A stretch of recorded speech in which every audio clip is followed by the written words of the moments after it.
All right, we're going to get started.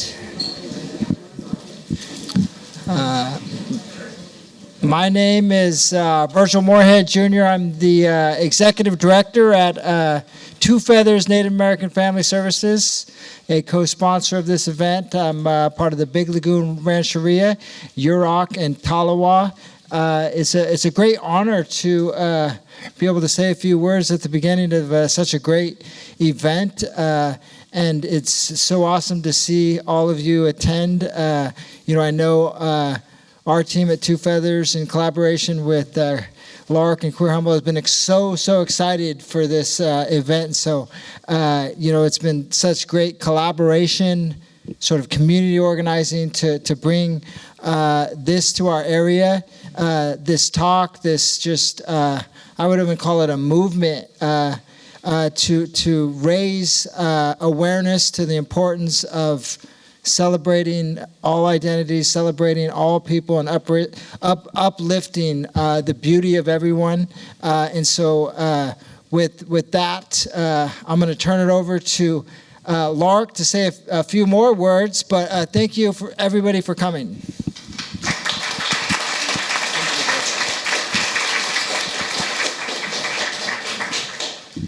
Thank you. Thank you for being here. I'm Lark Doolan, and as the Executive Director of Queer Humboldt, I'm working on filling the gaps in resources for our Two-Spirit and LGBTQIA youth and adults in our community. And this opportunity is incredibly exciting to me. I want to share a little bit about how this moment came to be. So in my work, I am partnering with a variety of educators at Hoopa High School. We're the Rainbow Task Force, and we're working on making the school not only safe for Two-Spirit and LGBTQIA youth, but ultimately a place of liberation. And in our work, we discovered a gap in resources and supports for our queer-identified Indigenous youth and our Two-Spirit youth.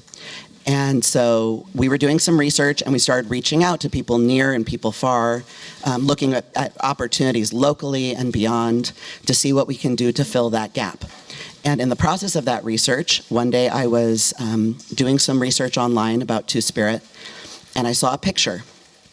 And it was a picture of Harlan. He was just sitting, smiling at a camera, wearing a blue button-down. And I saw that picture, and it felt like time slowed down. And I felt my heart open. And there was this profound sense of something important happening. And so I clicked on the link and I started looking at Harlan's work, and I realized I've been using Harlan's work for years. I've been referencing it.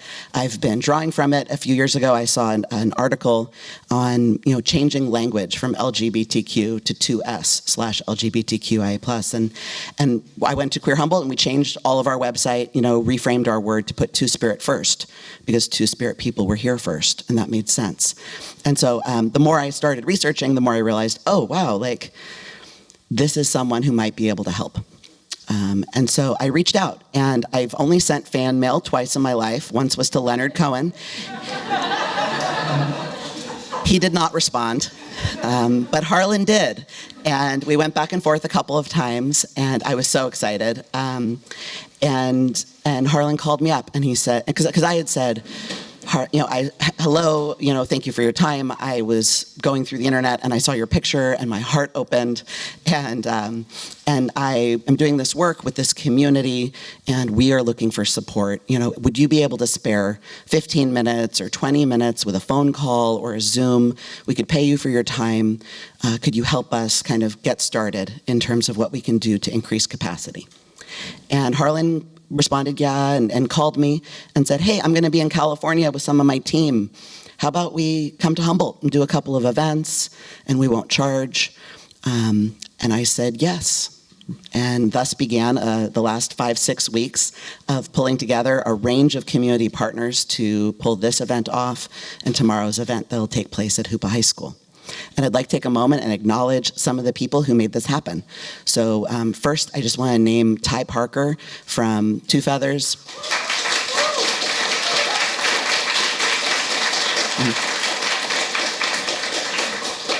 I love when I get to work with Ty on events. They are so skilled, and they're also my board president at Queer Humboldt, and so it's a delight to partner on this project. But there were a lot of other people too, people who attended Zoom plannings, people who drove vans from Hoopa so that high school students could be here, people who arrived early to help set up, people who are helping tomorrow. And so I'd love to just take a moment, if you're one of those people who have helped in some way, would you please rise and be acknowledged?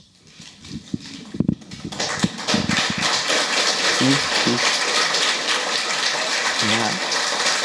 Nora, yeah. And there's about 3 times that number that are actually here than actually stood up. There's so much I could say to introduce Harlan, but I'm not going to take up much more of your time.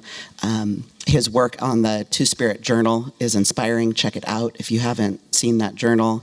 His work running the Two-Spirit Dry Lab, supporting communities like ours and expanding capacity, is also deeply inspirational.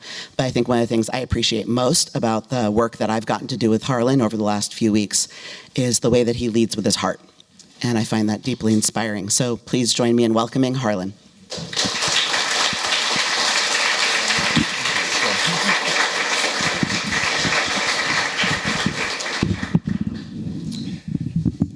So many folks. My heart is like so happy.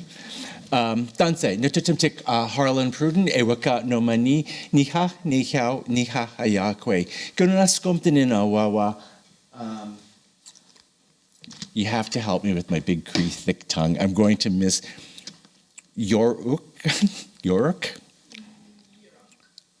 Thank you. Hupa. Karuk. Yes. Wiat. Gerunaskumtininawawa. 4 nations. Greetings, my relatives. My government name is Harlan Pruden. My Indian name, and I do use the I word, you can ask me why later, of why I use the I word, is actually in Sioux. I was doing some work on the Rosebud Reservation, and the Sioux Nation, Marcy the Eagle Bear, organized a naming ceremony. And so they gave me the name Waka no Mani. Waka being spirit, like good spirit, bad spirit, neutral spirit. You know, I can do good just as well as I can do bad, or I can like suck up a lot of space, which I hope I don't do, and do nothing. So that part of my name is a responsibility of how do I want to show up. And so I try to show up with good actions, good words, good thoughts. And when I fall short of that intention, a mistake is only a mistake if we don't learn from it. And so every misstep or mistake is a learning opportunity in my world. Nom is two, and mani is a sacred journey. So I was going to get that translated into Cree. I am First Nations Cree. My mother is from the Beaver Lake Indian Reserve. My father's from the Saddle Lake Indian Reserve. 2 different reservations, but the same signatories to Treaty 6. And so I'm a Treaty 6. We have numbered treaties in Canada. And I also said in my introduction that I am Two-Spirit in my own language, Niha Ayakwe. And so it does my heart so good that I can talk a little bit and share with you some of the teachings around what and who Two-Spirit people are.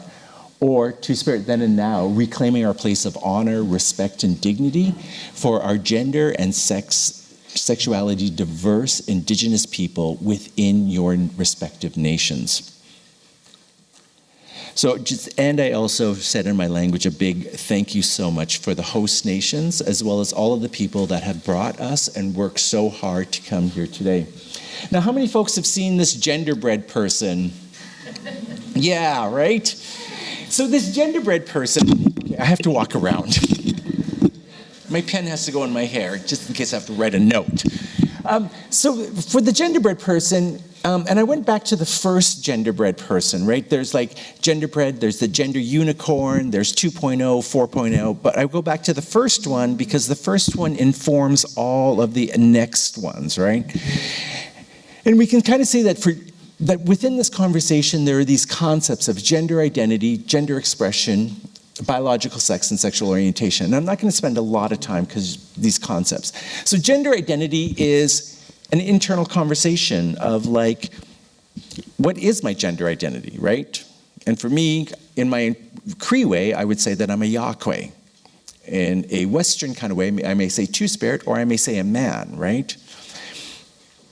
And here they have this binary of like on one extreme woman and the other side man, and then in between there's many other terms, but they just use like gender queer. Gender expression is how do you express that gender? Like the mere act of sitting can be gendered, right? Like I can sit like this, the man spread, right? Or I could like sit like this, right? So the mirror, we genderize everything, and we express it within what we wear, how we walk, even how we sit. And so your gender expression, again, is from masculine, feminine, and then this androgyny that's in the middle. Biological sex is just a physical description, right? And so it's like sex characteristics, male or female, and that's if you have primary and secondary male characteristics, and if you have primary and secondary female characteristics, and if you have a blend of those, it's intersex. And sexual orientation, this is a little bit, these three concepts are me, myself, and I. If I were alone on a desert island, I would have a gender identity. I would express that gender. Those coconut shells would be rocking. And I would also have a sex. Sexual orientation is a little bit different. So it's an internal conversation. I find someone attractive.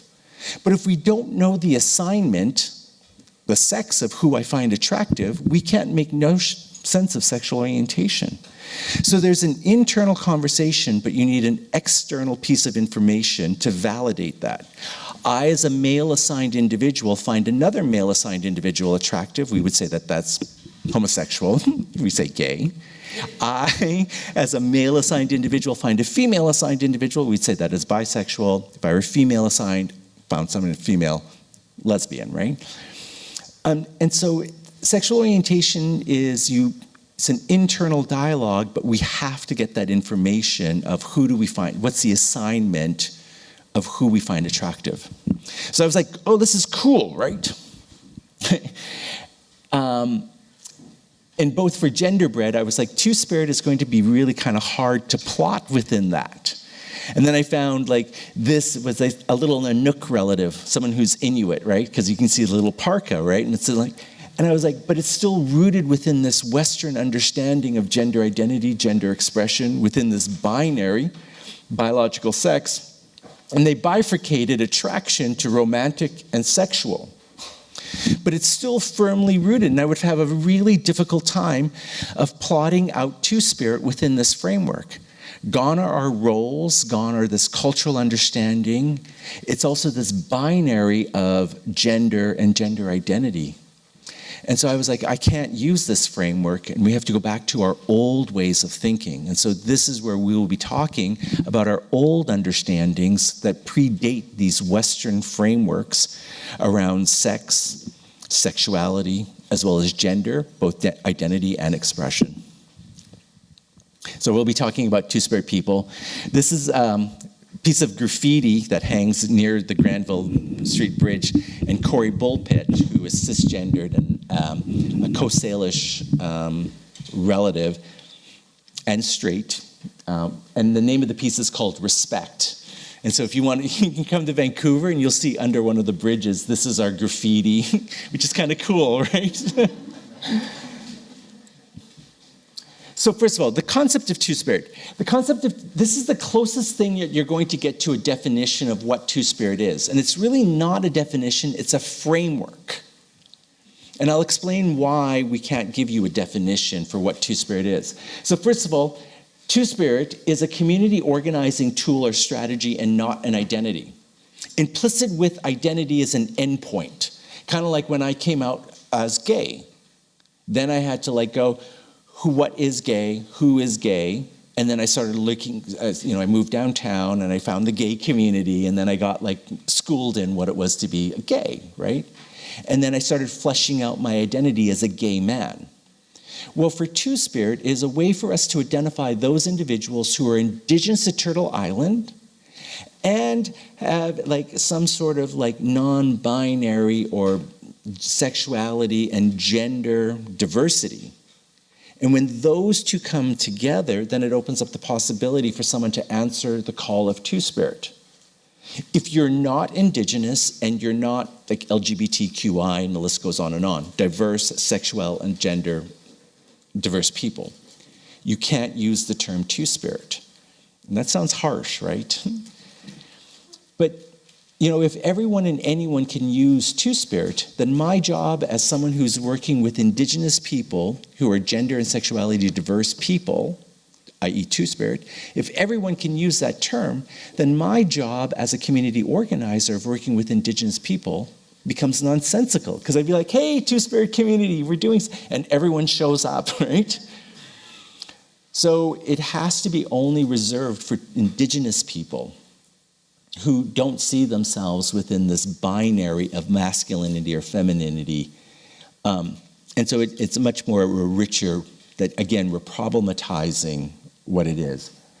The term Two-Spirit doesn't make sense unless it's contextualized with an Indigenous or Native framework or community. We'll talk a little bit more about that later on in the presentation. Within a traditional setting, pre-contact, Two-Spirit was a gender analysis and not a sexual orientation. It was about your role within society, and we'll talk a little bit more about that later on to explain what that means.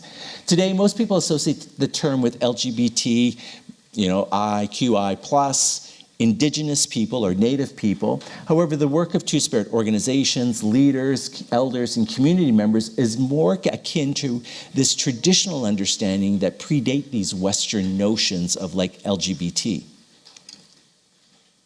So where did Two-Spirit come from? So those nations that had a Two-Spirit tradition, we had our own words within our own languages that named, accounted, and identified our Two-Spirit relatives. Like at the beginning of the talk when I was introducing myself, I didn't say I was a man, niha napueo, nor did I say I was a woman, niha esquea. I said niha ayakwe.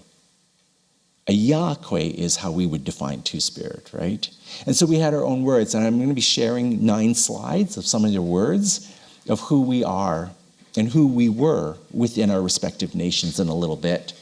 Now, I put 1492 because 1492 was a big year for us, right? Huge, right? I know. That's when like CC, I don't even use their real name, I just say CC, right? That's when CC like happened upon our shores, right? Plants the Spanish flag and goes, ha ha, I've discovered you. Well, did you? We're like, thank goodness, right? Here we are just like lost in our big old continent, roaming around these 2 oceans. Thank you for finding us. The counter-narrative of that is on October 10th, 1492, the Indigenous people of what we would call the Greater Antilles, they woke up and they discovered CC on their shores. That's our framework. And so we always must ask ourselves, what is the framework that's at play? Because from a European perspective, they discovered us. From our lens, we discovered them. We must hold those 2 truths and we push them into concert with one another. Because they're truths. But there's a broader framework that we must draw into attention. And so I share that with like, what are those frameworks? Anyway, 1492 to around 1989 is when a conversation began, but in 1990, between those periods, the term berdache was used. And berdache was kind of a yucky word. There was these French missionaries that were wandering around Turtle Island, and they saw these like male-assigned individuals that were hanging out and doing the work of women, and female-assigned individuals that were hanging out with the men and going on war parties and like going on hunts, right? And the French missionaries are like, this doesn't fit into my rigid binary gender system in which that there are only men and women. Just like the good book said, God made Adam and Eve, not Adam and Steve, right? So like, what do we call them? What do we call them, right? And so there was this Persian word, barja, that was spread throughout Europe. It first showed up in Italian, bardasso. Then it showed up in Spanish, bardaxa. And then in the early early 16th century, about 1525, it shows up in French as berdache. But if we go back to that Persian word barja, it literally translates into a young man or boy who serves as a succubus. Y'all have to Google that word because it's a crazy A word. S-U-C-C-U-B-U-S, succubus. Or permitting sodomy to be committed upon him, or, there's lots of definitions, or a passive homosexual partner. Okay, what are they actually saying, right? So on man hot sex, and we hope it's hot because it's just a waste of time when it's not, right? You're like, beige. Yes, beige. I should paint the ceiling beige. I jest. No, I don't. So in man hot sex, right, there is what we would call is, in medical terms, we would say the anal male receptive partner. We call those bottoms. And when they're not passive, like we call those power bottoms for lazy tops, right? What they were narrowly talking about was the anal male receptive partner, a passive homosexual partner. And so for many, many years, the term berdache was used. But starting in 1975, in the Bay Area, with Barbara Cameron, Randy Burns, and other community leaders, they formed the first ever organizing effort, and it was called the Bay Area, the Gay American, can you just go to one slide? No, 2 slides. No, one more. There. The Bay Area Gay American Indian Organization, back there. And they started this organizing effort, and once they started getting the native people together, they're like, who are you, and what is, like, and so this is where that conversation started here in California, is one of the sites that it began. But then in 1989, they began a conversation, but in 1990, at the 3rd annual Basket and Bow Gathering, there was this grand talking circle that was called of the attendees. And it was in Canada, in Winnipeg, just outside of Winnipeg. And at that talking circle, they said, we hate this word berdache. We hate this word berdache. One, it's because it's French. Okay, no, they didn't say that. They said, no, we hate this word. It's all about like he and him. It's not honoring of or inclusive of our Two-Spirit sisters. It's base. It's only about sex. It's about a particular role within sex. And for a whole host of reasons, they said, we reject it. But then the work for the attendees was like, how do we organize, and how do we organize within a multinational or a transnational state? Because there was representatives from the Sioux Nation, the Ojibwe Nation, the Cree Nation. And so they were like, how do we organize within a pan-Indian framework? And so after many, many rounds and much discussions, they landed on the term Two-Spirit. They wanted a term that reflected a combination of both masculinity and femininity, which attributed to males in feminine roles and females in masculine roles. And there we get a pivot. The pivot was your role, i.e. gender, and a pivot away from sexuality. And so it baked into it, but it was a completely political act. It was an act of a solidarity and a statement of sovereignty of land and sovereignty of body. That the community was like saying, you French missionaries, you members of the academy, that you named us, you have no right to name us. That right belongs to us. Now, the academy was flummoxed. They were like, what do you mean we can't use Two-Spirit? What do you mean the community says no? We're the experts. And I've seen papers written up until 1996 that still use the term berdache. So if you see a paper that uses berdache, I'd say use a pen, not a pencil, cross it out and write Two-Spirit. The scholarship may hold true, but the nomenclature or the berdache is highly offensive. We take it as offensive. It's base. It's not an inclusive term. And it's about sex as opposed to your role within society.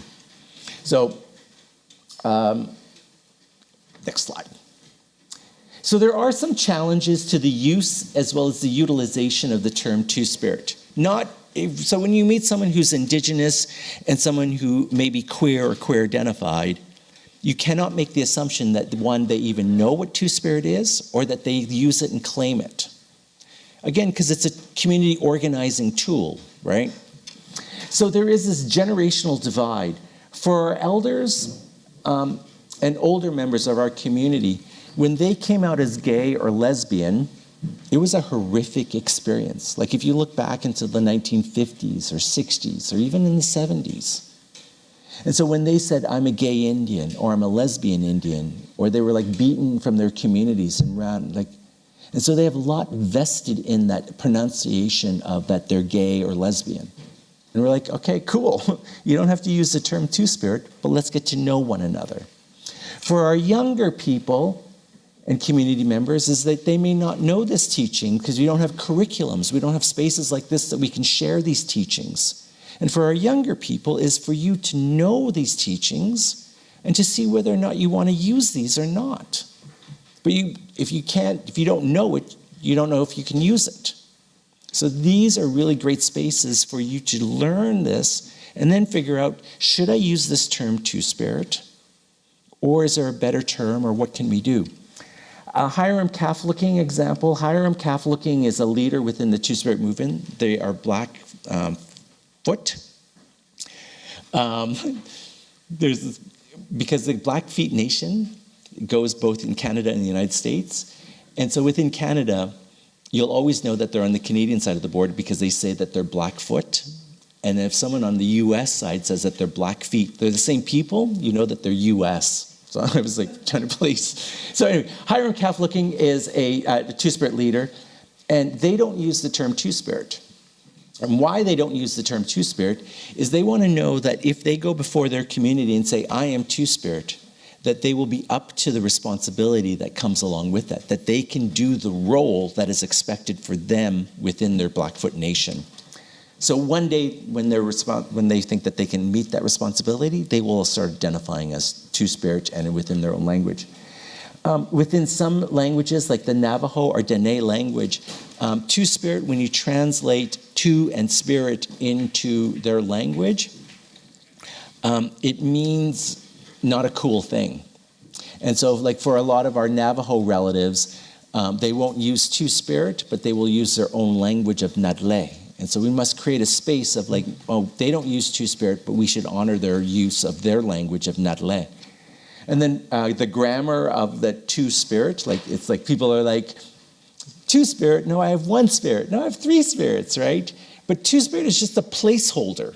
Like literally the community could have agreed to it being purple cats as a term of organizing, or like the golden unicorns. It's just a placeholder, just so that we can organize and identify those individuals who are indigenous and are the sexual and gender diverse folks is who we want to talk to. So it's just, and again, it's not an identity, and we'll share that in a little bit. And or the term of the use of twin spirit. I know Karen Vignalt from the Kumeyaay Nation down in San Diego uses the term twin spirit. And we're like, okay, cool, right?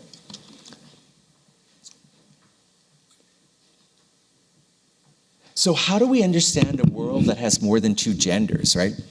So this list is a survey. I just looked across Turtle Island and I just picked and chose a couple of examples. Each of these are nation-specific. I'm not going to go through the entire list, but I'm going to do is to compare the Cree compared to the Sioux, so that you can get a basic understanding, right? Okay, for this example, okay, if I made you all a part of the Cree Nation, right? First of all, how does it feel to be a part of the best nation in the whole wide world?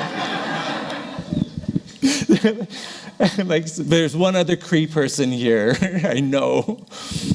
Yes. She's like, we're going to get beat up in the parking lot later.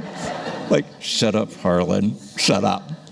Okay, so if we were part of the Cree Nation, we had two big dominant camps or societies, right? We had the Napweo, men, and y'all hunted and went out on war parties, right? And we had the Esquia. Y'all were what we would say women, right? And y'all gathered, right? Now, there was a lot more to your roles, but I'm just making it simple, hunting, gathering, right? You also spoke different languages. Well, no, you spoke different technical language, like no different from the technical language like in a university setting, like when you do JRSJ 452, that course, right? If you were a part of our school, you would understand what I just said, right? So there was a technical language of the men around hunting and going on war parties, and there was a technical language that the women used around gathering. Now, also the way that us Crees, how we worked, is that a man was never allowed in a woman's camp and a woman was never allowed in a man's camp. Well, was that good? Was that bad? Well, that's just how we organized. We'll suspend judgment of whether or not that's good or bad, right? And so if there was ever imbalance or disharmony amongst these two camps, Napueo couldn't walk over to the Esquia camp and go, hey, Esquios, what's going on, right? And Esquia couldn't walk over to the men's camp and go, what are you silly gooses up to today, right? But us as a Yaqui, guess what? We were schooled in both of your techne of hunting, techne of gathering. And thereby we were also schooled in your technical language, Napueo, and your technical language of women, of the Esquia. But we were the only people that had unfettered and equal access to both camps. And so if there was disharmony or discord or imbalance, we could float over to the women's camp. We're like, hey, women, what's going on? What's happening? What's a skinny? Oh, hey, men, what's going on? What's going on, right? Oh, I'll be right back. Hey, folks, there seems to be a little bit of communication error. Like, this is what the guys are saying, right? This is what the women are saying. Why don't we work it out? And so we played this mediator role between the two camps. A Napueo couldn't do this, and a Esquia couldn't do this, just we could do it. And I remember when I started this work like 20 years ago, I thought that we were the bomb, right? And I was like, how great, right? But I realized that what I was doing was something that was wrong. That would be like me saying that what the men did was more important than all the other camps. No, it was just, that was your role. Your role was to hunt. Your role was to go on war parties. Your role was to gather. Our role was to mediate. And as a result of that, I was like no different than anyone else. I just had a different role within society that didn't make me any specialer. It just made me having a different role within society. And it's just adding to the diversity and the hum of the greater of good. So if I were Sioux, there wouldn't be this like social expectation that I would be a mediator, but there would be a social expectation that I would be the facilitator or the leader or the officiant of a naming ceremony. So my good friend Del First, who is Sioux, and Winkday, now does that ceremony, and he does naming ceremonies. And so, again, it's your role within society. The big takeaway for this is that Two-Spirit is going to mean something different if you're Cree, if you're Sioux, if you're Lakota, if you, like, all of the different nations. And that's why we can't say all Two-Spirits do this. Because you can see how, like, even between our Cree examples and the Sioux examples, they're two different. So that's why we have to offer a framework. And also, if we offered an example, a definition of this is what Two-Spirit is, that makes it the identity. It cannot. Two-Spirit means something different depending on what nation you are, and you'll have a different role within societies because it'll be distinct to your nation. So I've collected about 130 terms, building off of Willie Roscow's work, and he worked with Barbara Cameron and Randy Burns, as well as other members of the Gay American Indians organizations in the Bay Area. I have been adding to this database. Now, I must say that the next 9 slides, there is inaccuracies, there's missing information, and then there's flat out wrong information. And you're like, tap the brakes, Harlan. Why are you getting out misinformation? Well, I'm sharing the next 9 slides is because it's based off of the work of Willie Roscoe, and I'm constantly updating this database. I wish that I could sit up in the ivory tower, comb through this database. I do a triple validation process when I enter in I don't just take the first word of the first primary language speakers. I try to find 2 other language speakers to affirm the findings. So I'd go through a multi-validation process. If I were to do that, that could take a lifetime. It could take 3 lifetimes. And in those intervening lifetimes, yeah, I get a beautiful, clean, shiny, without error.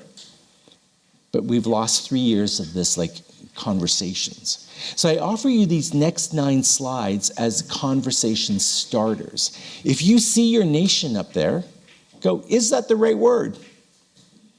Is that the good translation? Is there something better? If you don't see your nation, go, I have to go talk to my old ones. Do we have this word? And if you find that word, I hope that you would share it with me so that I could update the database. Right now I'm working with the Stolo Nation, and the elders are gifting me their words. And so we'll be adding, again, a more entry into this. And so I encourage you is if you see your nation, validate it. I'm not going to say it's true, but if you don't see your nation, then maybe lean into the conversation to see whether or not we do have a word within your language for your people. The Cree entry is a good, clean entry. It was validated by 21 primary Cree speakers. And I want to point to the thing of this, esquiakan, napuakan, that literally translates into fake woman or fake man. But my elders assured me it's the brutality of English. You could say pretend man or pretend woman, but even within that positionality, it seems like you're not. But it's just English obscures a lot of things. But they said it wasn't a negative term, but that's the translation that we have. Next slide.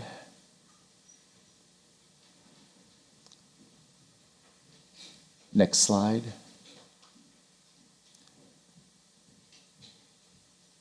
I'm working on the translation for these Mohawk, the Haudenosaunee people. I love that first term. I will not try to pronounce that word, but they have a pattern, and it was for both male and female assigned individuals. What does that mean? It's giving you a peek in, they have a pattern? What, the richness of that, what the heck does that mean within their way of thinking about gender? And it's so cool. And then I'm trying to work on these other 2 translations. This Nuchalnath entry, the Nuchalnath people are in the northern Vancouver Island. And these words were gifted to me right before the pandemic by this Nuchalnath cultural advisor. And then we validated it. And I remember doing a talk like this for some Indigenous youth out at Loon Lake. And I had a Nuchalnath elder, Lillian Howard. Lillian Howard, she's transitioned to the spirit world. But she came to me with tears in her eyes. And she said, I really wish that my relatives would have known of these words before they took their life. Because it's been about 75 years since these words, the Nuchalnath words, have been shown in a public sphere. Even the Nuchalnath people don't know these words, and so I'm trying to share these words with the Nuchalnath people.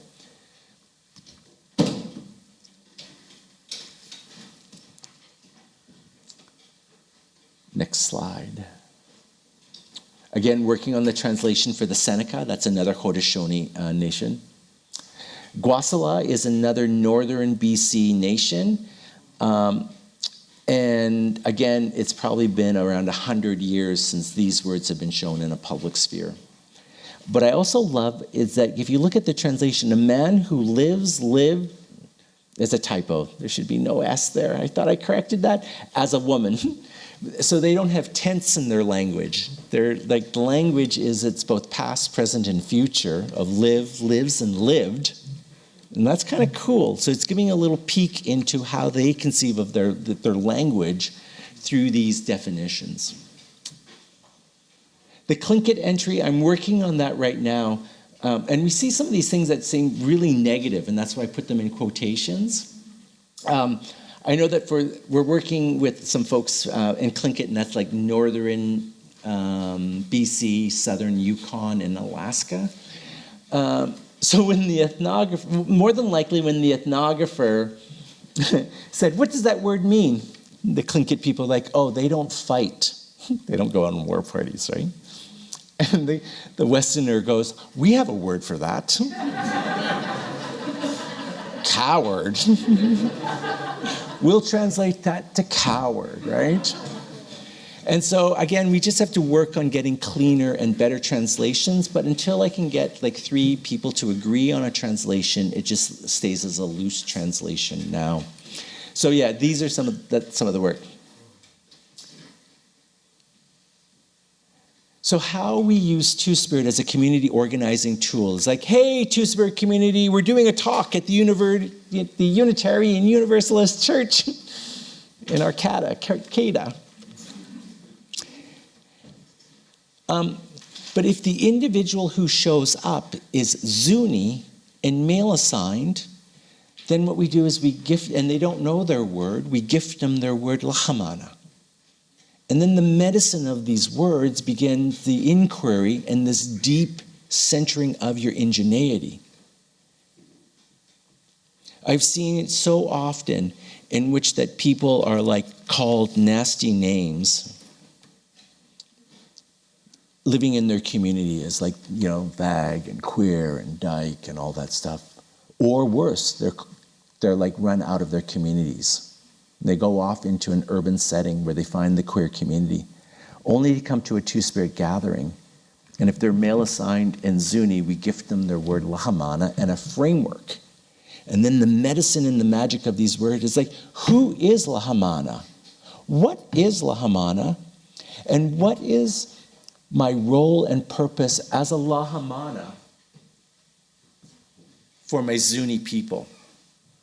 And roots and calls them back home. And only they can answer that question. I'm not Zuni. I'm Cree. I know what it is to be a Yahweh. I don't know what it is to be, because I'm not Zuni, right? And so that's what these words do, is it reconnects those potentially queer indigenous youth and people back to their ingenuity. And then resurrecting and finding out who are they. And that, I think, is the power of these words, because where there's a word, there's a people, there's a story, and there's a history and a lived and embodied experience. And it's also a reminding of who were we before colonization. What were our medicines? What was our purpose? And what was our role within society that we offered? We're not alone. If you look at other indigenous communities across the world, although they wouldn't use Two-Spirit, Two-Spirit is only here for Turtle Island, because those were the only people that were there in 1990, right? But there is that same sort of gender diversity, like you have the Mahu in Hawaii, the Fa'afafine in Samoa, the Hydra and the Bulbul in India and in Pakistan. And again, this is incomplete. There were many other nations that had multiple genders prior to colonization. So there are only about 20 known historical images of our Two-Spirit relatives. And so you're seeing probably about 50% of, 58% of the known images. So we have Wiwa from the Zuni Nation. We saw their plaque yesterday. There's this entire biography that's called Wiwa, Man, Woman, written by Willie Roscoe, and it details how Wiwa was taken to DC and was like going to like state dinners, and everyone was like, wow, this is beautiful, right? And Wiwa was like an amazing artisan. And so I think it was Grover Cleveland at that time said, hey, Wiwa, let me have my presidential doctor to do a physical on you, right? And so the presidential doctor came in, pulled up Wiwa's tunic and found a big old boy part. And they're like, freak! Why are you wearing a dress? Get out of here. And they ran Wiwa in disgrace out of DC because they thought that they were like, but Wiwa was only being Wiwa. And you can kind of see when this younger picture of Wiwa, You have all of the young boys, all of the young girls, and where's Wiwa in that picture? Smack dab in the middle, holding that liminal space between these two groups and these two camps. Over here is that we really have few pictures of our indigenous sisters, our Two-Spirit sisters. We have this one picture of Lozen alongside their wife Dotesi, and Lozen fought alongside Geronimo. Lozen was known as a warrior woman. And then we don't actually have a picture, but we have this lithograph of Chief Bar Chiampe from the Crow Nation. Chief Bar Chiampe were known for their courageousness, their incredible tacticianer as a war. So there were 13 fires that make up the Crow Nation. Chief Bar Chiampe became the chief of one fire, and because they proved themselves in battle so much, they became the chief of chiefs, the chief of all 13 fires. Female assigned, Two-Spirit. You can read some of the stories in the archive that Chief Bar Chiampe had 4 wives because they could manage 4 households because they had so much status within their community. I've also read some really cool accounts that when the opposing camp would see the charge being led by Chief Bar Chiampe, that they would just put down their armaments. They're like, all right, today's not a good day to die. Y'all have this one. We'll come back later, maybe, right? Because they were known for their fierceness and their courageousness within battle, and they were female assigned. We also have another famous Crow Two-Spirit male assigned, Otish. And Otish comes, and there's a bunch of names for Otish. There was Squaw Jim. There's also finds them and kills them, or Otish. So they had 3 different names. Otish, this is really interesting, and I was just reflecting upon this last night when I was talking to Marcus, another elder in our movement, of like how Otish, when the Crow Nation were put on a reservation, the Indian agent, the first Indian agent for the Crow people, they stripped Otish of all of their female regalia and put them into male regalia because they wanted them to, to look like a man because they had a boy part. And the community freaked out. So much so the Indian agent was like dismissed and they brought in another Indian agent. But Otish, and so that was also the power that we had and the support that we had in community at that time. I was like, you cannot disrespect our Two-Spirit relative. In Crow, how you say Two-Spirit is Bota. So you cannot disrespect our Bota, is what the Crow people said. And then Otish, back in the the mid 1800s, Otish was like seeing the reservation system and how that the other people were solely like disrespecting our Two-Spirit relatives. And Otish put a call out and started gathering the Two-Spirit people from all the various nations and so Otish is probably one of our first Two-Spirit community organizers. Know that this fight has been going on since the beginning and the founding of the reservation systems for the Crow Nations, that we must organize and we find strength when we come together. I think that's the teaching that I take from Otish, and I am so blessed that I got to learn a little bit about Otish. This is one of the only Canadian images. 2 men from Moose Mountain, but you can clearly see that there's something going on here.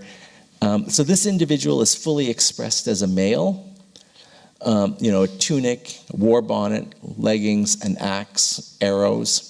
This individual, there's something funky going on, right? Female breastplate, shawl, female tunic, and a skirt. This war bonnet is out of place, but also the notation, or the coding that goes along with this picture is 2 men from Moose Mountain. And so right now I'm working with Treaty 4 folks in southern Saskatchewan to see if we can identify some of the relatives of the individuals that are pictured and to find out what is really going on in this image. And so that's a part of the work that I'm doing. This is Hustin Kla of the Navajo Nation, Nadle. And Hustin was just an amazing Huston is credited with coming up with a new weaving style for the Navajo people that are still carried on today. Could you imagine that you come up with like a new piece of jewelry or a new way of doing something that then all is picked up by your people? That's what we did, is that we created new things that are picked up by our entire, like a basket weaving style that's still carried on today. I put myself in the archive.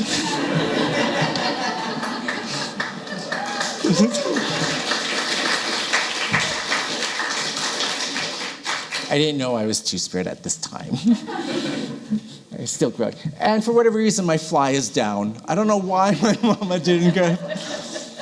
But I also want to point that out so you're not looking like, why did that guy have that picture of himself with the fly down? I draw attention to it. So that all kind of came to an end. So this is a lithograph that hangs in the Spanish National Archive. The painting of it hangs in the Spanish Archive. There are lithographs of this that hang in special collections within the New York City Public Library on 42nd and 5th. And this is accounting the story of Vasquez Núñez de Balboa, who in 1513 would be roaming the land of Panama, Panama today.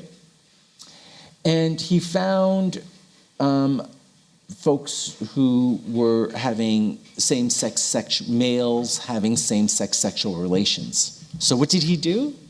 He rounded them all up and had a big old party. No.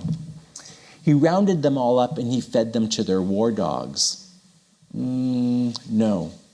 He rounded up the berdashes, the bottoms, not the tops, and fed the bottoms to the dogs, the berdashes. This begins the story of the colonization of us as indigenous people, and the eradication of Two-Spirit teachings, ways, knowledges. This is where we began going underground. We started hiding them. Or, our elders would say to us, like, no, put on pants. But after 2 or 3 generations of people not talking about it, then those same people are like, we don't have a Two-Spirit tradition. One was motivated out of love that facilitated an erasure. Look, we're not going to talk about it anymore. But then after that person is gone, they're gone. And we don't have those teachings, right? And then the other narrative is just pure violence. And they were just beating our gender diversity and our sexuality diversity out of our people and fashioning the world that they only can see. But I also if you look at this is just pure propaganda.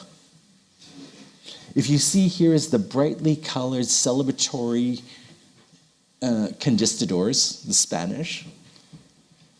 And then down here is this carnal, dark, sexual. And so this is pure propaganda. And again, this painting doesn't give us meaning. We bring meaning to the painting. Going back to that, who discovered us or were we discovered? What's the framework? Now, if you think, oh, goodness, it's good to be a God-fearing continental Europeaner and we're bringing civilization to those dirty, disgusting Indians, you will go, wow, what a great picture. When I look at this from an indigenous framework and someone who is Yahweh or Two-Spirit, I look at this with just pure vileness and hatred. We bring meaning to the painting. The painting doesn't bring meaning to us. What is that framework that's at play? And question those frameworks.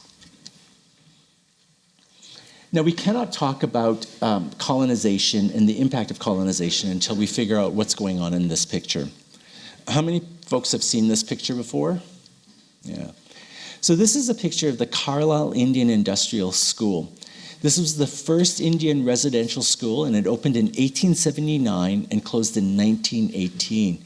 And it was founded by Captain Richard Henry Pratt, this army dude that didn't have one educational class. He was an army dude. And he prided himself on beating people into submissions. At this one school, Carlisle Indian Industrial School, about 100,000 Native children went through its doors while it was open from 1879 to 1918 from approximately 140 different nations. Do you know how many students they graduated from this school? 158. Total, not per year, out of 100,000 Native children, 158 got a grade 12 matric. And yet it was hailed as some huge, huge success. Could you imagine your high school? If that stat was your high school, you would be closed. No, we just gave more money. The Canadian government, John A. Macdonald, sent Duncan Scott down to Carlisle to study this model, and they went back to Canada and they replicated this model. Hitler sent ambassadors over to this. And the final solution is based off of this model.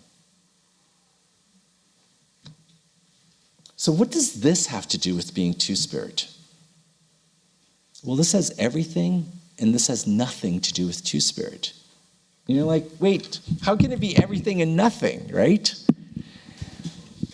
If we deconstruct the subject matter of this picture, you will see that in this part, and I'm going to make the assumption that these are all male-assigned individuals, and why I'm assuming they're male-assigned individuals because of their gender expression, and they're all like expressed as young men or boys, and that's coded by hair over the ear, haircut over the ears, the blazer and the pantsuit.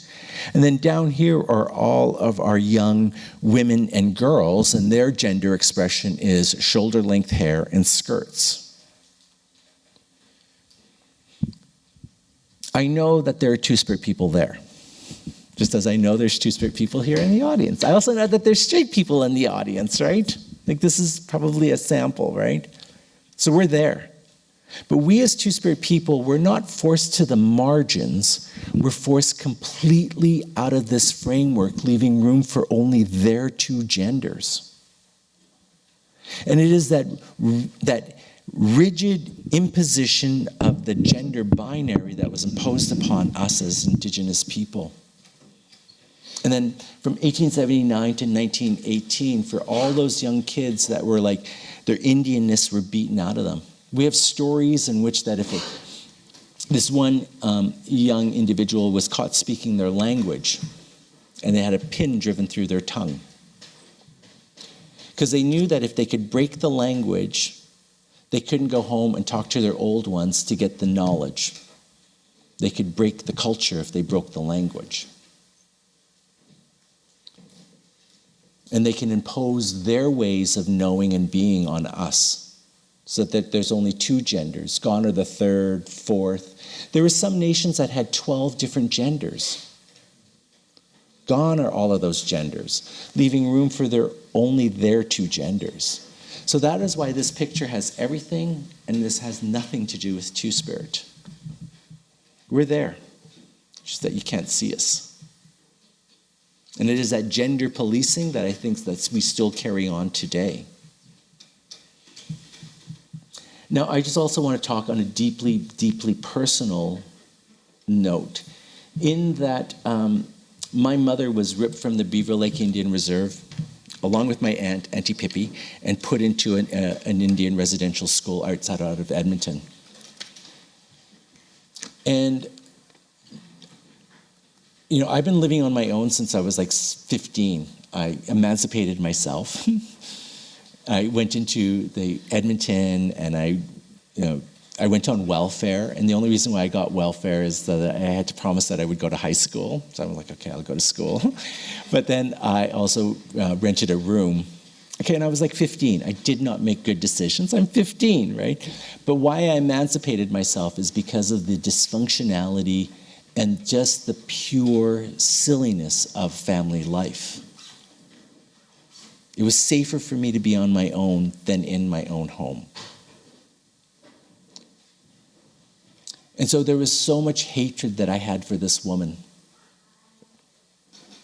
And when I started looking at this picture and understanding this real, what does this picture mean? I realized that, my mother, she wasn't spoken to with kindness and love. She was beaten. She had her Indianness beaten out of her. She didn't speak to us with kindness and love. And so what I've done is through making peace and really understanding, I realized that for my mother is that she was only doing that which she knew. And so although she's passed on, and I know that my healing work with her has to be done in my own personal, but I know that today there's not a hatred or darkness in my heart. There's compassion, understanding, and appreciation of what she survived and what she went through, what she put us through. And one day I know that there will be love for her in my heart. But that's a part of the healing journey. So many people want to look at this picture and think that it's in the past. Like we're talking 1879. Like, what does it matter, right? Well, this is not history for us.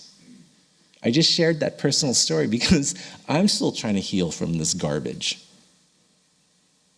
This is not history, both on a deeply personal level, but as two-spirit people of working to reclaim our ingenuity of who we are so that we can speak our language, we know our ways, so that I can stand before you today and say, Niha ayakwe, Niha napweo, I am Cree.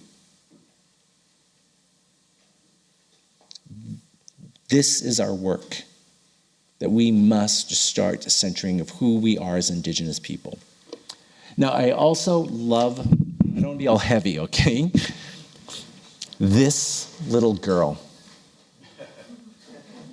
I don't know anything about her, but she just teaches me so much.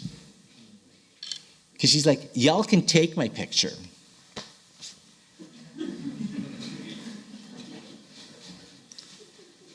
So many people think that activism has to be some big, grand, heroic event. Chaining yourself to a tree, shutting down freeways. Yes, that's activism. But she tells me also that you do that which you can, and you call it a day and you call it a victory. If it is merely crossing your arms to show displeasure, you do it.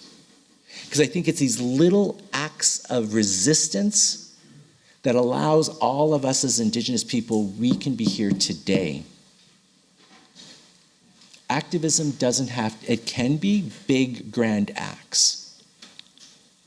But you can also just cross your arms in displeasure and call it a day.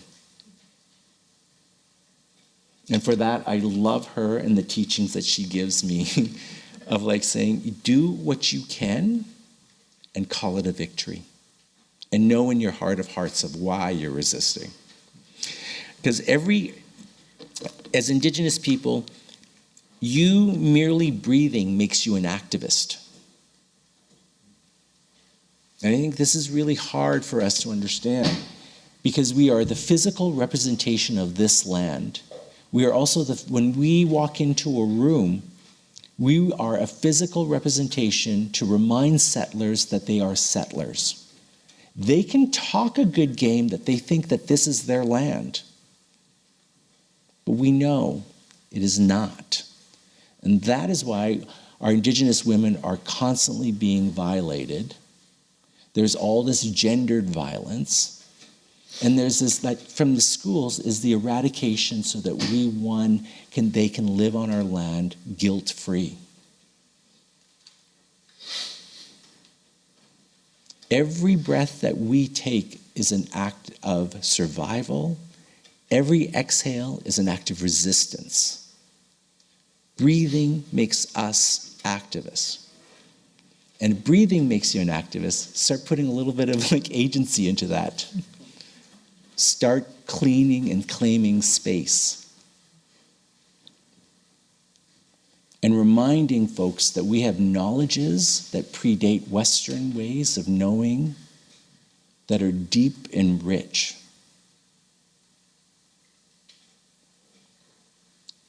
And then we can start decolonizing sex, sexuality, and gender.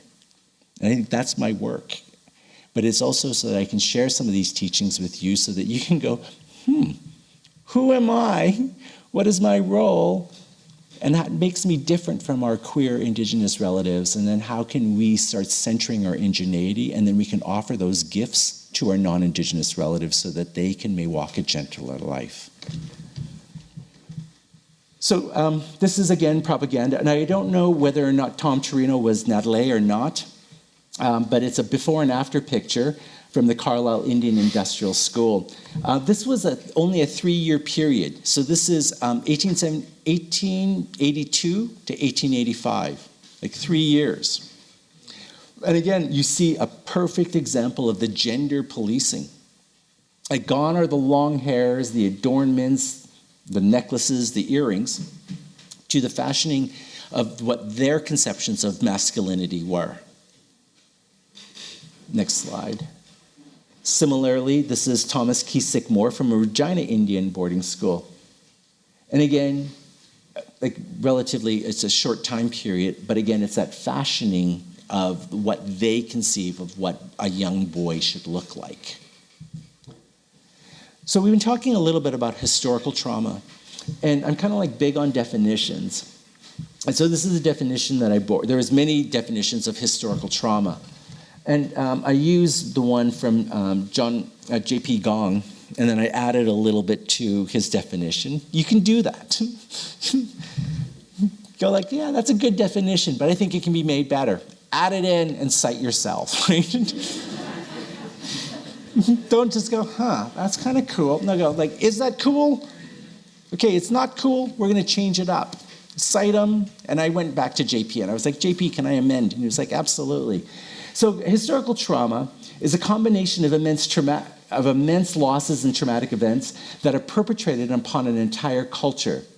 And what is distinct about historical trauma is that they're 100% man-made. This is not like the Santa Clara like wildfires. This is done through policies and laws, and those policies and laws are upheld by the courts of the conquerors.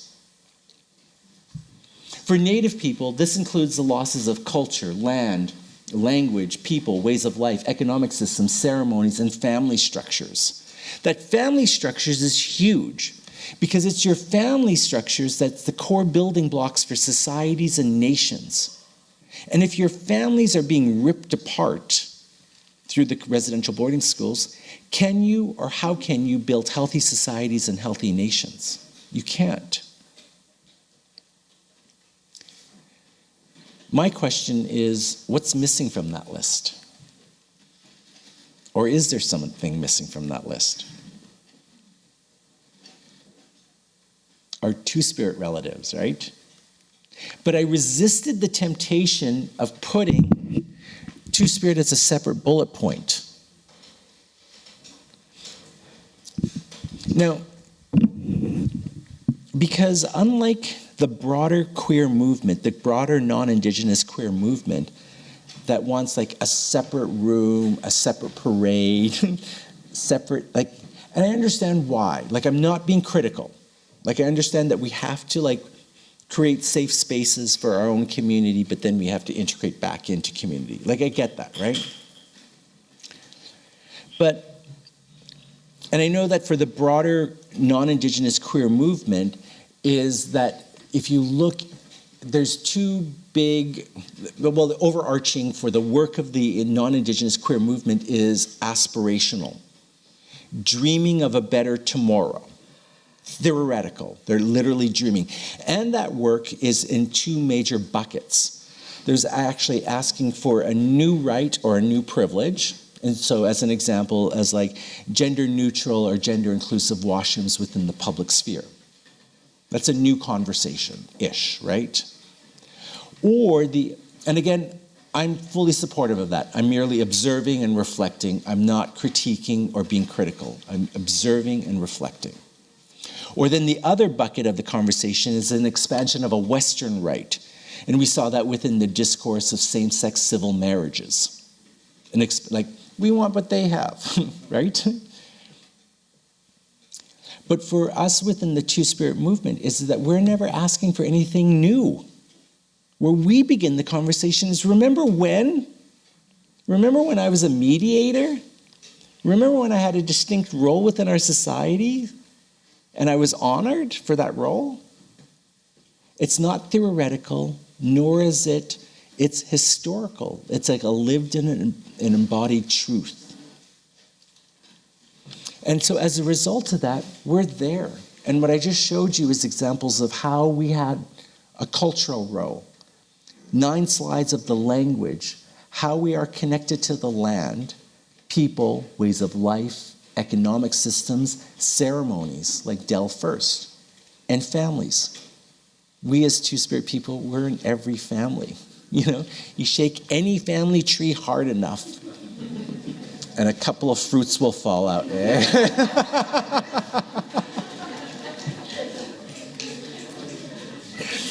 We're in every family. We're there. And see, that's what makes us different. That's why this is so hard to plot out on genderbread. Because this is where we are.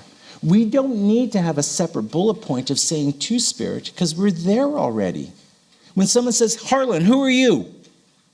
I don't go, I'm a gay activist. I don't go, oh, I'm Two-Spirit. What comes out of my mouth is niha. I'm even forgetting my own word. I am First Nations Cree, nehiao. Niha, nehiao. Within my statement of nehiao, ayakwe, napueo, and gay, and who I am, I'm there with that statement. And so I see myself already there, and I'm totally affirmed. And I think that's the power of these words, is that you should claim and center who you are as an Indigenous person. And so that makes us radically different than a gay or a lesbian Indian. Because gay and lesbian are Western terms, and we slapped on Indian, where for Nehiao and Ayakwe, it's culturally rooted, and it is distinct to who I am as a Nehiao. Next. So, again, just driving this point home, and this is building upon Alex Wilson's work, that part of my work and my dream is to facilitate only the coming in process. But for many, many Native folks, what they have to do is they have to do that coming out process, and then they come in. And so, as I was sharing, is that so many Two-Spirit people, they get driven from their community, they go to an urban setting, and then they show up at a Two-Spirit gathering, and we gift them their word, and they begins that inquiry of that coming in process. So the LGBT coming out process, coming out is typically a declaration of an independent identity. It is an identity. A GLBT person musters up their courage and anticipating conflict, announces their sexuality to a friend or family member at the risk of being met with anger, resistance, violence, and flat-out rejection or abandonment. And that includes for our trans relatives when they want to come out. This is the coming out. And it's steeped in this deficit model. For the coming in process, and you heard that through the talk already, to facilitate the coming in process, is an Indigenous person who is gay, lesbian, or bisexual or trans, comes to understand their relationship to and place and value within their family, their community, their culture, their history, within a present-day setting. Coming in is not a declaration or an announcement. It is simply presenting oneself as being fully present as an Indigenous person who happens to be LGBTQI, gender nonconforming. It's a centering of their indigeneity. And I hope that one day that our young queer and young gender and sexuality diverse Indigenous people, that they don't have to come out because they were never out, that they're in, and that my dream is that we're just in at all times, and that they just come in They come in as young people and they come to their beauty, but it is also that installation of who are they as Indigenous people. That is my dream. And then we can offer those teachings to our European and our settler relatives. That's a much nice, don't you want to have a facilitating of coming in rather than this anticipating conflict met with anger, resistance, violence, and flat out ejection or abandonment? No one should experience that. How do we create a system and that people are just in? And that's my goal and my vision that I want to have for all folks, that we just facilitate the coming in. No one has to come out to come in. They're just there. So there are a lot of examples of this reclamation of and learning of these teachings. There are autobiographies. This Love Beyond Body, Space, and Time. It's an Indigenous LGBT sci-fi analogy. I'm a big sci-fier. So this is sci-fi meets Two-Spirit. I'm like, what? Stop. Tomorrow we're going to be watching a screening of Fire Song, this beautiful movie. Well, it has to be qualified. It's set on a reservation, and the harshness of living on a reservation in an Indigenous community. But we get to see ourselves and our lived experience, from a movie, which is beautiful. It's a coming of age of two Anishinaabe young male-assigned individuals of who they find themselves. And so come. That was my plug for tomorrow, okay? Two Soft Things, Two Hard Things is a beautiful documentary of our Nook relatives and the gender and sexual diversity that existed for our Inuit people. There are only there's 2 children's books. I believe I'm going to be reading, I brought all 3. There's 47,000 Beads, which was a US book. There's Eagle's Path, which is Michelle Cointreau, who is Mohawk, and she's an ally. And then there's also this beautiful story of Rainbow Crow. Rainbow Crow, the teachings are Two-Spirit inclusive, but it's not positioned as a Two-Spirit. I see the teachings as being Two-Spirit. If you want to learn more about if you want to learn more about what's going on in the Two-Spirit community, is go to the twospiritjournal.com. Hit the button once. Type in resources, and you can get a recording of a lecture like this. There's downloadable resources there. But again, for the Two-Spirit Journal, if you don't know what Two-Spirit is, the site's not going to help you, because it's written by Two-Spirit people for Two-Spirit people. And because we know who we are, we just skip to content, right? So the site is really written for us, by us. So I just built in this resource page so that you can kind of learn. But most of the content is we just skip to who we are, and we don't account for who we are because we know who we are. So in summary, Two-Spirit, the intersection of those who embody diverse sexuality, genders, roles and expressions, and who are Indigenous to Turtle Island, is a community organizing tool and not an identity. It is going to mean something different depending on what nation an individual is from or member of. Two-Spirit refers to a history or tradition that predates Western notions and concepts such as lesbian, gay, bisexual, trans, queer, questioning, intersex, and the list can go on and on and on. And it is about reclaiming and restoring our rightful place of honor, respect, and dignity within the individual's nations. This is deep decolonizing work that centers one's ingenuity and calls Two-Spirit people home, and is thereby about mending the sacred hoop. That last point is huge. There's this Two-Spirit leader named Joey Criddle, who is Hicora Apache, Geronimo's nation. And Joey shared a prophecy that there will not be healing and wellness for Indigenous people until our Two-Spirit people are brought back to the fire. Now I think that's the vision, but it also is just an incredible vision. Because you create a space that is safe and welcoming for the least valued within your society, we all benefit from that safety.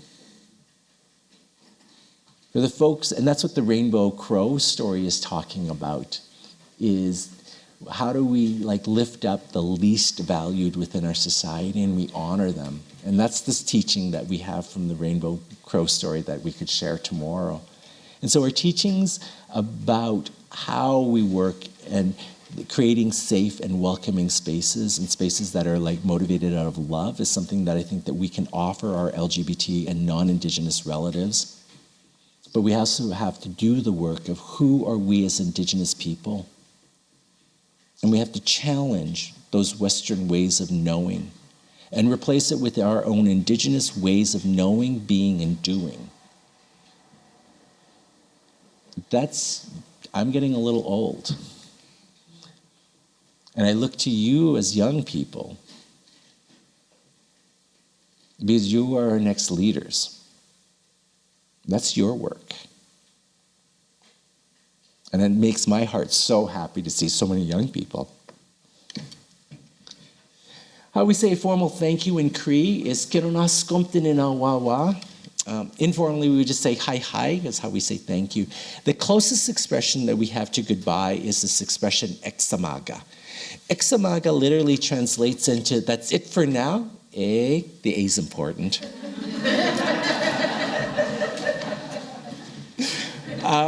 But a closer translation of Examaga is that there is no finality in Cree. That once our paths have crossed, they're forever intertwined and they will cross again, either in this life or in some other life. And also, I was thinking about this the other day. He says that our paths have already crossed. If they're crossing again now, they've crossed before. And I'm so happy that we have this time that our paths are crossing again. So it is with the greatest humility and the honor that I say, Kironas Komtinina Wawa, hi hi, Examaga, and I look forward to the next time our paths cross, either in this life or in some other life. Thank you.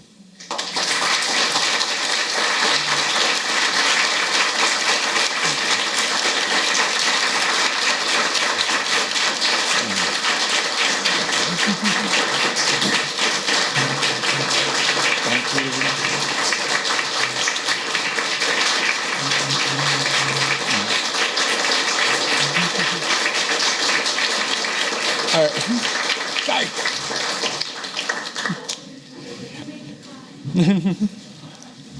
All right, let's go into, and I know it's like 6 o'clock. I know that we've probably gone over. Okay, we're natives. We're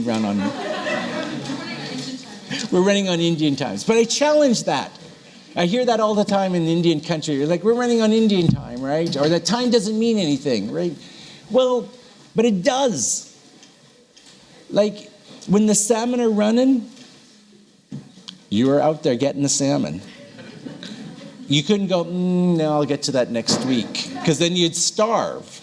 So we ran on time. You know, when it was hunting season and gathering, we were out there gathering, right? So I question whether or not we have Indian time. We just take a little bit longer when we're doing our relationship building and teachings. You take as much time it is, right? But we should not be late for work. No. Or school. When the salmon are running, you're out there catching that salmon, all right? All right, questions, comments, or conversations, or what I call QCC. I love making acronyms for everything. I'm going to beat the Westerners at their acronym name, because I just create acronyms all over. I'm like, all right, QCC. Yeah. Yep.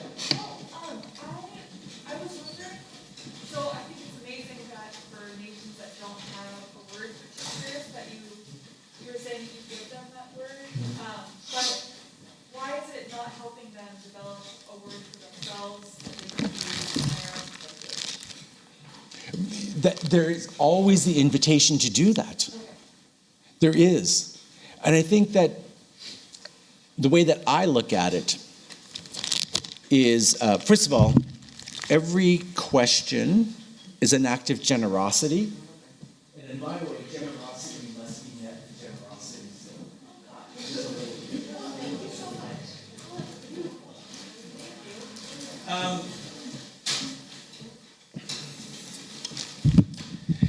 I know that I've heard so many, and it hurts my heart to hear this all the time, when people say, we don't know the words, we don't know the teachings, we don't know our songs, we don't know our role in ceremony. because colonization has been incredibly harsh. But there's this beautiful story of this Lakota grandparent that's walking with their grandchild. And the grandchild says, Musham, what happens if they burn our tioshbe, our teepees, right? Our family. And the grandfather and the grandchild walk a little farther, and the grandparent goes, we will be okay. So they walk a little while, and then the grandchild goes, well, what happens if they burn our toshbe, our broader family? And the grandparent goes, we'll be okay. And then they walk a little, and the young grandchild started getting a little like, well, what happens if they burn our nation? And the grandparent goes, we will be okay. And the grandchild was like, how can you say that? They burn our family, they burn our utoshbe, they burn our nation. And so the grandfather was like, for the Lakota people, all of their teachings are stored and housed in the stars. And so the grandparent said that they will never burn the stars, that the teachings are always there. Try as they might to try to cut us from our land and our greatest teacher. All we have to do is, if we don't know the words, we don't know the ceremonies, we connect back out there. We can access the same teachings. Now, the song may be different. You know, the old way, the one that's forgotten, the beat may have been this, right? Today it may be a little funkier, but because it's coming from the same teacher, the teachings will be true. We are a living, evolving, surviving, resisting culture. We can come up with our own words. We can work within our societies because we're a living culture. And so a part of that is that we just connect back to our teachings and to our ways, and they will illuminate, and we will be able to access it. So you're absolutely right. Some of these teachings and some of the songs and ceremonies are gone forever, but we can access them. For our Coast Salish relatives, they should go down to the water, and the water will tell them how to be in good relations with one another. Good question.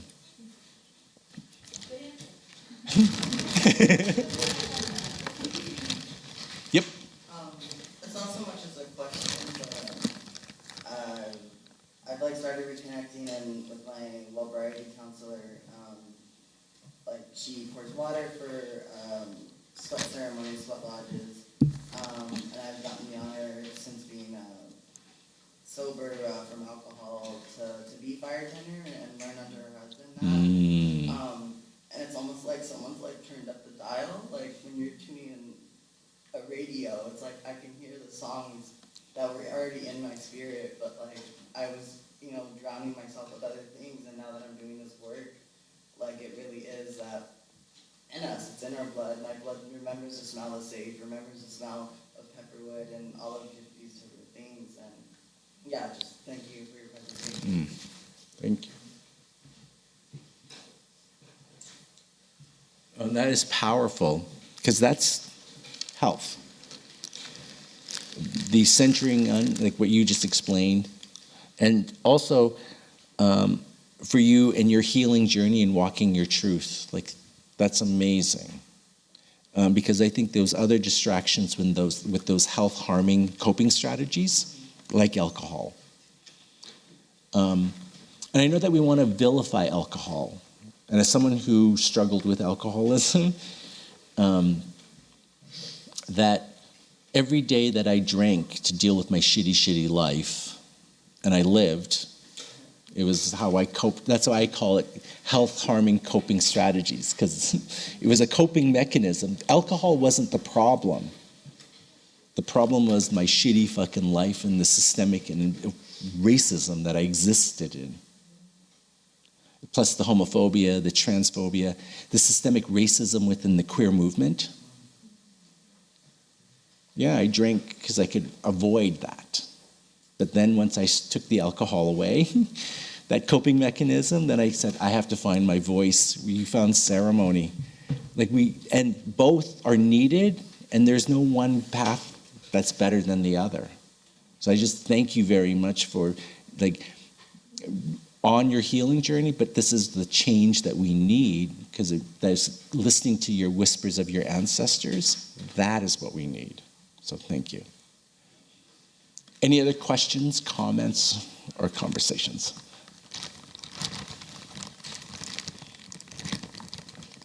Yeah.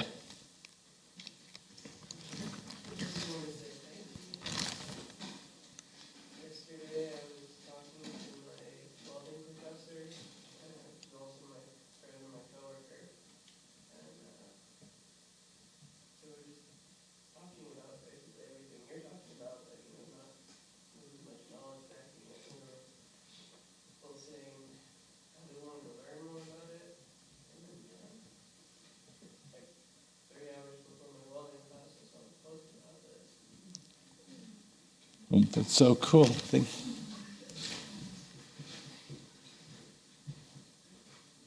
little magnet.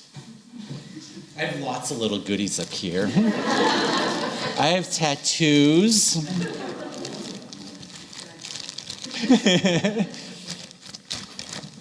Cool. Yes. Okay, so the description of two-spirit as related to roles. So does, is a variance of gender or sexuality enough to be two-spirit? Is that the only thing, or is there, in addition, there has to be some kind of role, some kind of, a special role in the culture? Or were there, homosexual people who were not considered two-spirit? Was there gender variance that wasn't Right. considered two-spirit? And I should have talked to Lark about this, because I stripped out the 3 slides where I talk about sex. Because do y'all want me to add those 3 slides back in and we can talk about sex? Yeah? Okay, where's my... Okay, so this is a painting by George Catlin, who was this self-taught of European descent painter. And George Catlin was witnessing the impacting of colonization, where whole nations were being wiped from the face of the earth. And so he packed up his paint set and he ran out west and he started feverishly painting, right? And I know that the Sioux people, they go to the National Archive and they look at the beadwork or the coloration and the designs, and they're he captured what was really going on. This is one of the earliest documented Western documentations of our two-spirit relatives. It was painted between sometime 1861 and 1868, I think, or 69. I know that there's sketches within that period where he's trying to work out the composition of this painting. It's a relatively small painting. It's only 2 feet by 1.5 feet. And it's called The Dance to the Berdache. Again, it was 1869. Berdache was still used.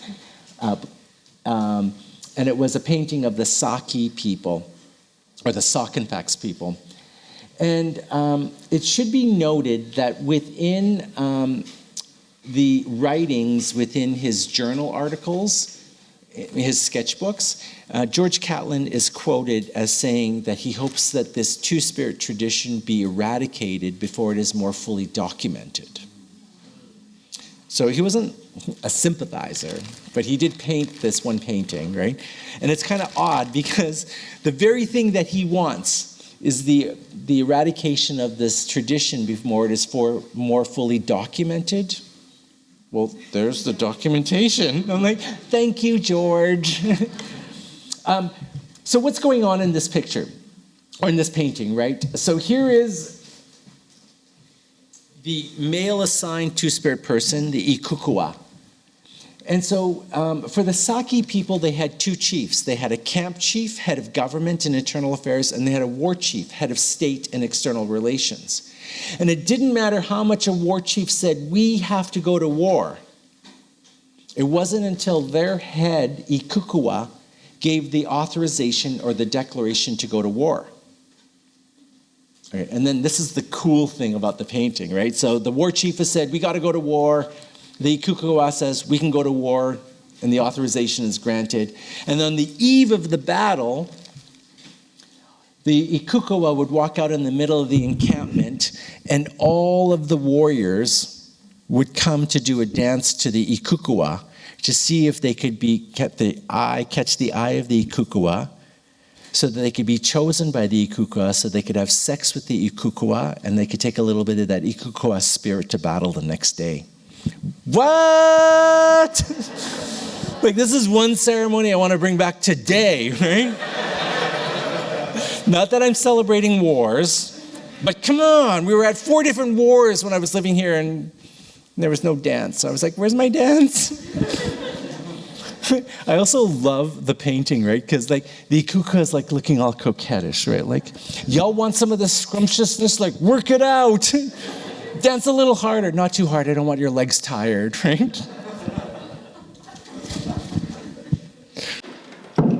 So, how do we make sense of this painting? Like your question around like, are these warriors gay? They're vying for the sexual attention of another male-assigned individual. Are they bi? Or do we have to start thinking about sex and sexuality different? The act of sex, not biological, not sex assigned, but sex and sexuality different. And so a part of my scholarship was trying to figure out what is going on in the subject matter of this painting. And so what I'm going to do is to offer you 2 different musings. I'm going to offer you a Western understanding, in the sense of this painting, the subject matter of this painting. And I'm going to offer you an indigenous understanding. And that's how I'm trying to figure this all out. But if you have better ideas, like, join me in trying to figure out this. So, next slide. Before I can offer you either an indigenous or non-indigenous framework, I have to provide a little bit more context. So this is a medicine wheel, and it is depicting our 4 different genders. Our men and men, our men's camp, Napueo sit in the north, our Esquia sit in the south, south for summer, rapid growth. Our female assigns sit in the east for new beginnings, and our male assigned individuals sit in the west. And so that's our medicine wheel. And our social convention for us as Crees is that we would never have, and also a part of this too is that I've yet to find a word in those 9 slides that we had of Two-Spirit. You'll notice that auspiciously missing from any of the definition were gay, lesbian, or bisexuality. It was like moon instructed by the moon. They have a pattern, coward, fake man, fake woman. But I have yet to find a word with any of our indigenous languages that translates into gay or lesbian or bisexuality. We don't have that framework. I'm not saying it doesn't exist. If it exists, I will, I just have yet to find that. Yeah. Does Two-Spirit also cover those who are non-binary? The reason I ask that is also following up with what this person over here said about roles. And if someone who's non-binary doesn't feel, male or female, then how would that play into Two-Spirit? Well, that's what I think Two-Spirit is. Okay. Except when we say non-binary for Two-Spirit, it's putting it into a Western framework and strips the culture and the centering of one's ingenuity, because non-binary becomes general. But yeah, I think in the crudest sense is that Two-Spirit is non-binary, falls under that framework, but it is absence of culture and one's ingenuity. So because I haven't found a word for gay or lesbian or bisexuality, and also just building upon this is a Cree medicine wheel. We had a social convention in which 2 men from that gender, that camp, couldn't hook up and have sex within that camp. 2 women couldn't hook up and have sex within their gender. We don't have those words, right? And what held true for these genders held true for these genders. It was a social taboo for me to hook up and bump uglies with another male assigned two-spirit person. So I, as an Yahweh, I would often take a straight man as my husband. And because we're having sex outside of our gender, we would be considered straight. Again, we don't have that word. I'm providing it. Like we're heterosexual normative, meaning that you just cannot have sex within your gender. Similarly, our female assigned individuals would take straight women as their wives. And again, because they're having sex and sexual relations outside of their gender, that's the convention. You just cannot have sex within your camp or your society. So, from a Western framework, if we go back to that painting, go forward. This is work that was started in 1948 by McKinsey, Albert Kinsey, who was a sexologist. And what Kinsey was looking at in 1948, and it was a seminal report, he was looking at, it was like, not like, how did people identify, like, what was their sexuality? Are they gay, bi, or ambi-bisexual? He was like, no, actually, who are you physically attracted to, or who are you actually having sex with? And so his study was looking at sexual behavior in the human male population. Okay, and it was highly problematic. Kinsey was like jumping into bed with research participants. All of his research participants were white. There were no people of color. But it was also Kinsey that showed and made that declaration that 10% of the general population is gay. And what Kinsey showed is that, and here, this is his framework, is that the scale from 0 to 6, it was known as the Kinsey 6 scale. What they showed was, Kinsey showed that 10% of the general population, well, for his, it was white females, were exclusively heterosexual in behavior. And he also showed that 10% of his sample size was exclusively homosexual in behavior. But that 10% has really never been replicated. The highest I've seen of studies is around 5.6% of the general population is between heterosexual and homosexual. When the lowest I've seen is less than 1%. So if you just hit the button once. So I just eyed it. I just said approximately around 3.5% of the general population of us today are straight. And around 3.5% roughly are gay or same-sex sexual attraction. And so from those, the framework has changed, like the name, but we still use this gradient, right? And it's these numbers like on opposite ends of the poles, right? So if we take 3.5% plus 3.5%, that equals what, 7%? But that leaves us 93% of us that have a much more muddy, nuanced, gray, complex conception of who we find attractive.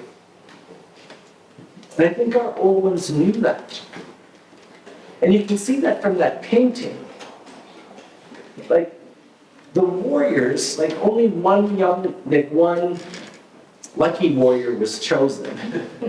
He was lucky. But all the other ones were like dancing, but they were honoring that I'm going to vie for the sexual attention. Like they don't have to act on it, but they have to honor that that is a part of where they are. Now, this framework is in our societies today, and it's changing. Like we see much more people of like sexually diverse folks. But when I was growing up, if someone was like plotted 4.2 on that scale, they were left in a very awkward position. In that they would have to make a choice. Do they choose to be gay and wall off and deny all of this opposite sex attraction? Or worse, do they just say that they're straight and they wall off and deny all of this same-sex sexual attraction? And so I think,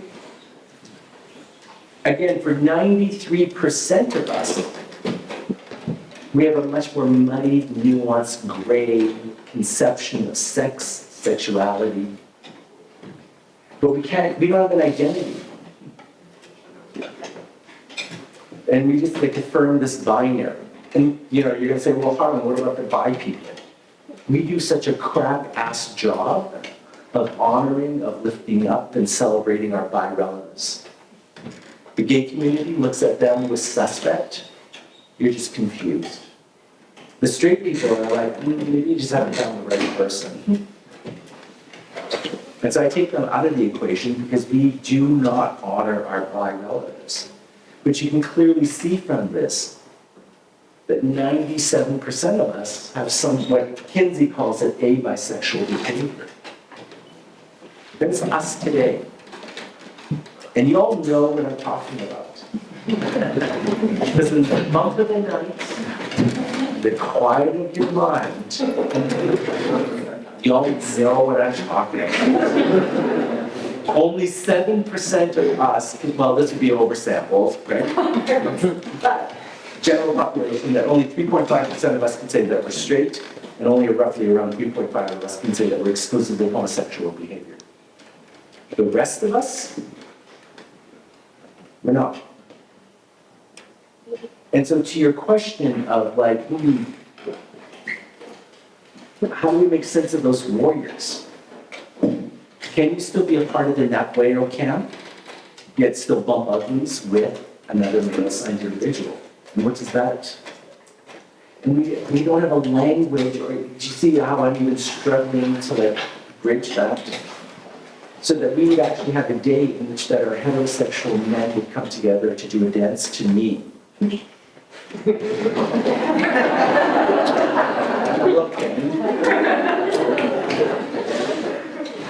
But that's what we did. And so what I share with you is like, the warriors on this end of the spectrum, the one who today be like dancing like this, right? The warriors over here be like, hey!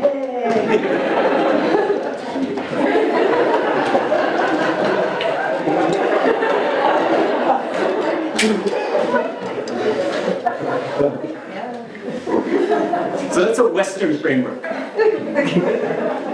And the indigenous understanding is a teaching that I got from Sharon Day, who is Anishinaabe, second-degree Majangwan. She's also the executive director of the Indigenous Peoples Task Force. She's also Two-Spirit. When Sharon looked at that painting, she was like, what my teachings would be is that for a vast majority of us, we have sexual desires and wants. We can't say all, because there's asexual people. But a vast majority of us have sexual desires and wants. And attractions.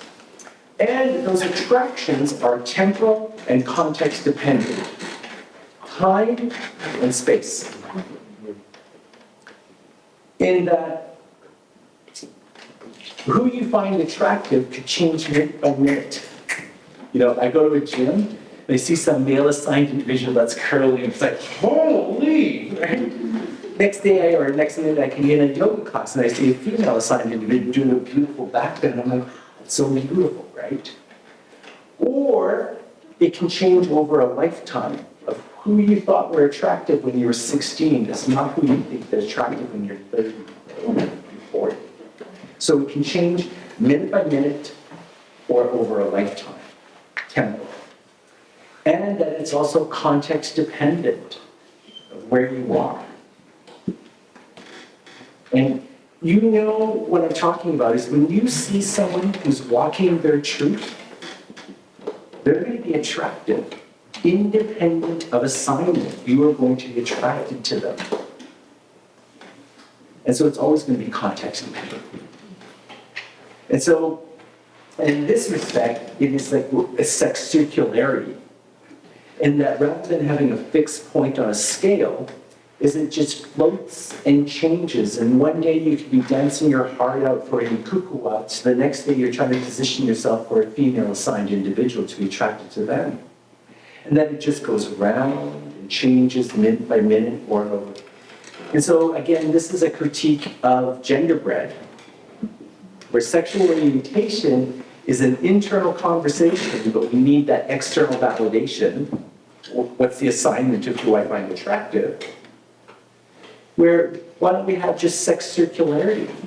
I find you attractive. No, I find you attractive. No, I find you attractive. And then we all are sex circular. Why do we have to create these subdivisions of like, no, you're a lesbian. No, I'm gay. Oh, no, you're bisexual. Or some other term. Why can't we just say, oh, I'm attracted to people, and that we all are sex circular, and just leave it at that, about just a sexual being on the planet, for our non-asexual relatives? Yes? I'm curious about the painting in the context of my teachings is about we honor transition. So in our culture, local culture, young girls have a flower dance ceremony or an ihuk in Karuk lands, and it honors a girl's transition from being a young person to an adult person. And so I'm curious about the painting as, could it have been a dance to celebrate or honor a person's, like, at what point in Native culture is there like this child and then becomes an adult who chooses an identity? And so I'm curious about, like, could that painting be related to a celebration of this person's choice to become something as opposed to sexualizing? Because I don't know if our people, Native people, or at least local people, had a strong desire to sexualize as much as we do now. You know what I mean? Where I don't really think it was all kind of like, I think modern society has definitely objectified one another's bodies to the extent of selfish self-pleasure. You know what I mean? And I don't think that was, I don't think that it could have existed for Native people simply for population control. You know what I mean? And how you can only catch as much fish as you can, and you can't feed so many people, right? So I'm curious about our need right now to even sexualize that picture instead of it being about transition and choice, self-selection of identity. No, perfect. I have a little gift for you because and thank you very much. Thank you. Thank you. In that, what I would like to separate out, just go back to the slide, baseline. So this is not a coming of age ceremony. This is a war party ceremony, right? And so what you're bringing up is how did we identify our two-spirit relatives? Like, just similar, like a coming of age of our young women when they start their moon cycle, right? And we had ceremony and protocols. We have very similar sort of protocols, right?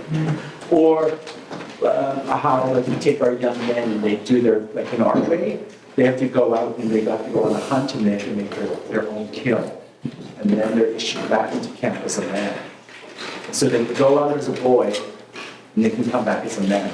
No different from when our women begin their moon cycle, our girls begin their moon cycle, and we wake up and then we have the ceremonies and they're welcome to the women, ushered, and they're taught how to be a woman. That's not what this painting is about. I do know that for our Sioux relatives, when an individual, how did we find out, and what was the transitioning or the ceremonies that existed that identified our two-spirit relatives? So for our Sioux people, if you had a dream of a double-faced woman, Wishkashka, and you told someone of that dream, you immediately schooled them what it meant to be a two-spirit person for our Sioux people.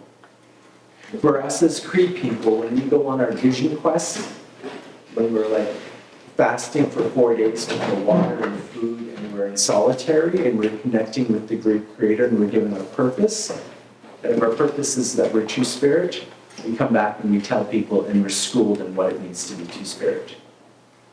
Nothing sexual around that. It's what your role within society. For the Mojave people, this sounds really harsh, is this didn't happen to everyone. And the documentation that I've seen in the archive is only for our male-assigned individuals. I get to find what was the corresponding for a female two-spirit person. But when they had like gender diverse young males, sometime between the ages of 9 and 11, You know, the ones that wanted to play with the girls and play with Barbie dolls. You know, little sissy boy. What the family would do is they would build a wigwam with the door facing east for new beginnings. And on one end of the wigwam, they would place a basket emblematic of women gathering. And then on the other side, they would put a bow emblematic of men hunting. And then that young male-assigned individual would be asked to go to sleep inside the wigwam. And once they were asleep, the entire community would come together, and then they would light the wigwam on fire. Sounds harsh, but just a little, right? Whatever, right? But what the ceremony was that in this heightened and frightened state, the individual had to be true to who they were. And I want to take it out of the language of choice. They weren't choosing anything. In this heightened, frightened state, they had to be true to who they were. And so they're like, oh, the wigwam's on fire, right? If they grabbed the bow and they ran out of the camp, out of the wigwam with the bow, they would immediately be making the pronunciation that they were of the men's camp. And they would be ushered over and they were taught and schooled on what it was to be a warrior. If they came out with the basket, they would make the pronunciation that they were a Two-Spirit. And they would immediately be ushered over to that camp and they would school in what was that role. Now, that's harshness of like setting the word, because they would be like, but from the archives and the stories that I've read, is that the individual, like if there was imminent danger, the young person would be like, screw the basket, screw the bow, my babies are on fire, I gotta get out of here, right? But they knew that they had not a choice, but they had to be true to what their spirit was. And so they always emerged with one item, their truth. And so we have these, I shared those three ceremonies, and you can see it's not sex. It's about the role. I was answering the question over here about making, this is the dance of the Radash, and it is sex and sexual because we did have same-sex sexual relations, but we didn't classify it as gay, and we didn't classify it as lesbian because we just don't have the words or concepts around that. And so separating out the two conversations, this is clearly about sex and sexuality, but it's also decolonizing sex and sexuality. Where our coming of age ceremonies is that we had the ceremonies and they were non-sexual. It was about expressing your truth so that you may walk your truth and you may know your role in society and what are your gifts and medicines that you have to give. And so you bring up such a great point because it's not all about sex. This is cool, but this is only, of course it's cool. But it's not everything. It's about your role being that mediator. Like I wasn't trying to bump uglies with anyone there. I was merely fulfilling my role. So it's both the same. There's a sexual component, but there's also this gender or your role in society, right? And the two can complement and work with one another. But I don't want you to think that we're completely sexualized. Because when I was mediating, there was nothing around sex or sexuality. It was mediating, it was my role. Like no different from men hunting, nothing sexual about that. Women gathering, nothing sexual about that. Mediator, nothing sexual about that. So good on you. Thank you so much for that question. All right, now I've gone way over. I do have some other gifts, so if you want to come up, I have more than enough gifts. So thank you so much.